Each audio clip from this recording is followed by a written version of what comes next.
Hello everybody, and welcome to the Daily Splatt for the 14th of March 2018.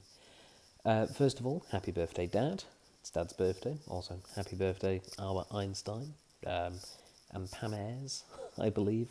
Some of the people also have birthdays today. It's the end of the day. We've had a lovely time this evening celebrating my dad's birthday as he turns 53. So happy birthday there. But of course, the big news today was the news of the passing of Stephen Hawking, famed physicist, cosmologist, and just general all-round science communicator. I think it's just starting to sort of sink in just how big a deal Stephen Hawking was, and I'm going to say still is, to the field of both astrophysics and science communication in general. I think it's probably undoubtedly the biggest. He's the biggest figure in physics since Einstein, and I think perhaps you look at the outpouring of sentiments and grief and a celebration of a life quite well lived, considering it really was expected to end about 50 years ago. I think looking back on those reflections and seeing how so many people in so many different walks of life connected to Stephen Hawking, I think it's one of those things that we're going to look back on and go, he really was a seminal figure. And I just have this feeling that it's, I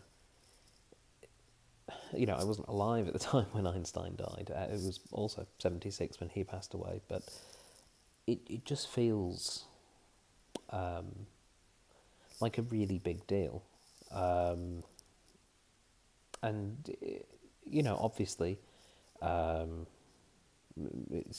Stephen Hawking wasn't perfect. I know there are some who were not particularly happy with some of the choices he made in his personal life, particularly regarding how he left his first wife to essentially marry one of his carers, one of his nurses. I know that's caused some consternation for some people, but beyond things of a personal nature, he is kind of just, he's improbable.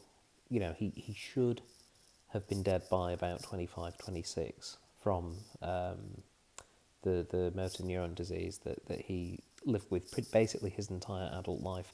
Should have been dead after 2 years, made it 55 years with this condition, never allowed it to stop him.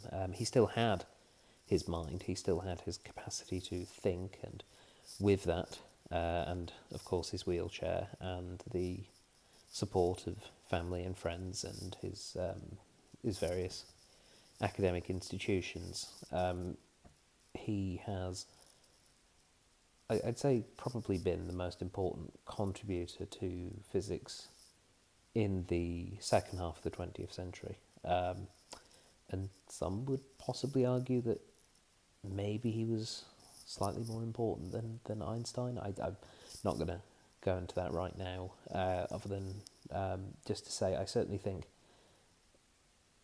he would be on an equal footing with Einstein and probably with Newton as well, realistically. And the fact that he managed to do it despite having obviously all his various health issues was pretty remarkable. So yeah, and just personally reflecting on it since I've heard about it, I'm not normally massively affected by, I suppose, what you'd call celebrity deaths. I think the main one that I had a big sort of like adverse reaction to was when Robin Williams passed away 4 years ago. But that was also partly the circumstance of it. But this has been a really weird one, just personally for me. But yeah, so Stephen has left us now, and I think everyone is just very grateful that we had him for so long and that he was able to do what he did. So, obviously it's maybe a little late to say this now, but I think the sentiment is still there, and that is thank you to Stephen Hawking for doing what he did in the field of physics. It was remarkable. That's all for today, and I'll speak to you tomorrow. Bye.